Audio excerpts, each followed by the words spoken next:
Brown here. And if you are joining into this little video, you are probably in History 2, World History since 1500.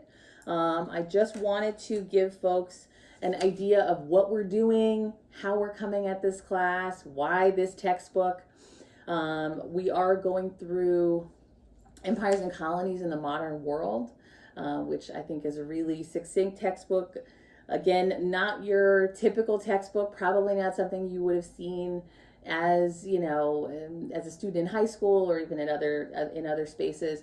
For some, and this is what I was told, 2 weeks ago by a colleague, world history is essentially just another name for Europe in the world.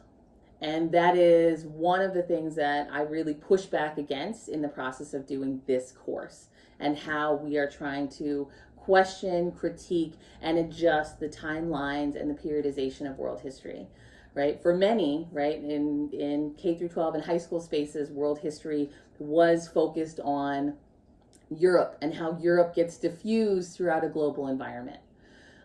In part, some of the work that I'm doing is even adjusting my own lessons, right? Because that's how I learned, right? I was trained as a European historian, right? I'm very interested in the study of race and the diaspora as a Black German and Black American woman.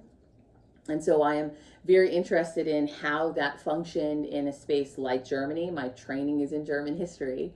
But I think that it's a problem when we call something world history and we are then really using Europe as the frame for that history, because global history, world history should be global. It should be thinking about what's happening in disparate spaces across the globe in the same time period. And so you'll see that, especially in the last two lessons, right? So the lesson from last week about the Renaissance and the Reformation, but really focused on the Renaissance as this moment of rebirth, so much of it tied to Europe. What you're reading and some of the things that you saw in the lesson, in the PowerPoint, we're focused on trying to problematize that. How do we break that apart and say, wait a minute, right? This is not the rebirth that we're assuming it is, right? What we see is, for some spaces in the globe, a continuation, right, of progress and thought, of deepening of science. Again, so that we don't want to have this limited idea about what that history is and assume that everything comes from Europe, okay, from this very westernized idea. And that continues into our conversation about scientific revolutions and the Enlightenment. There is a really interesting scholar, he does happen to be German, Sebastian Conrad, who you will have read for class this week. He has an amazing article that really is trying to push historians, push us in the field to rethink about how we understand enlightenment, right? Not the Enlightenment, a single thing that happens in this space that is Europe, that then gets diffused throughout a global environment, right? So one of the lessons is really focused on what happens if we keep that as the base idea, that there is an enlightenment that is a thing that then everyone has to deal with. It is the birth of reason and rationalism that is tied to a European concept, right? And Conrad says, wait a minute, what if we think about this as a global idea, right? A global concept that we see used and operationalized all over the place, right? This is a world concept, and really it is precipitated, it is created and caused by the fact that we are creating global networks, right? That people are in touch and in that contact, right? In those moments of encounter, right? We've been looking at encounter. You saw the film about first contact. In those moments, it causes almost like a crisis, right? It causes folks to say, how do we connect with these people? How do we make sense of them now that we are in consistent contact, right? When we think about things like economics, global trade, new markets, right? How does that then adjust what happens culturally in lots of different spaces, right? And some would say that there is a growing need to create an international language, right, within that connection. And it looks so different in many different spaces around the globe. Conrad talks quite a bit about Japan.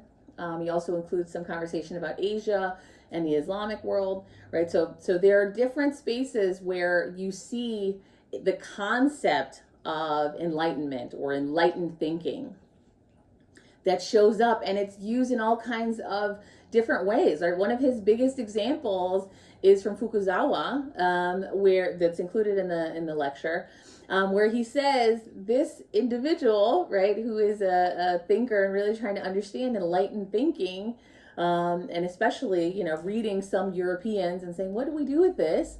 And he says, well, it's so obvious that the Europeans are tying the Enlightenment to Christianity.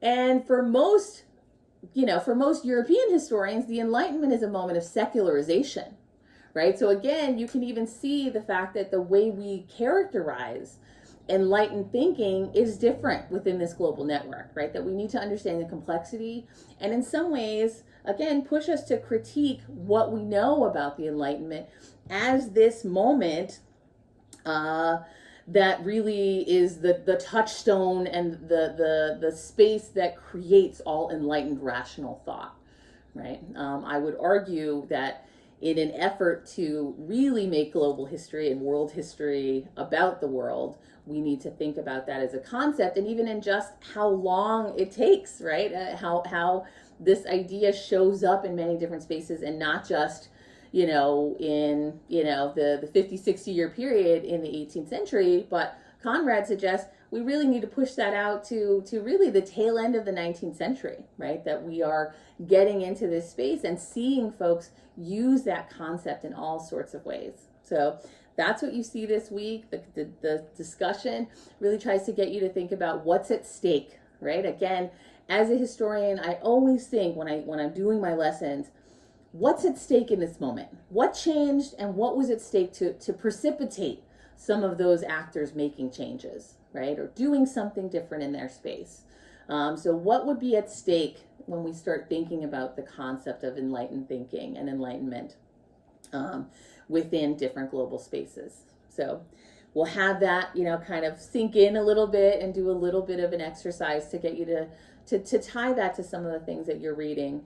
And hopefully will lead us into the age of revolutions, right? Where we really start to see some dramatic changes. You see them hinted at already in the PowerPoint when we talk about Haiti and the Haitian Revolution, and really ideas that are local and global at the same time being worked into the revolts in Haiti and the eventual revolution. So thank you. Enjoy the readings, and I will be back with you to talk more about the history next week.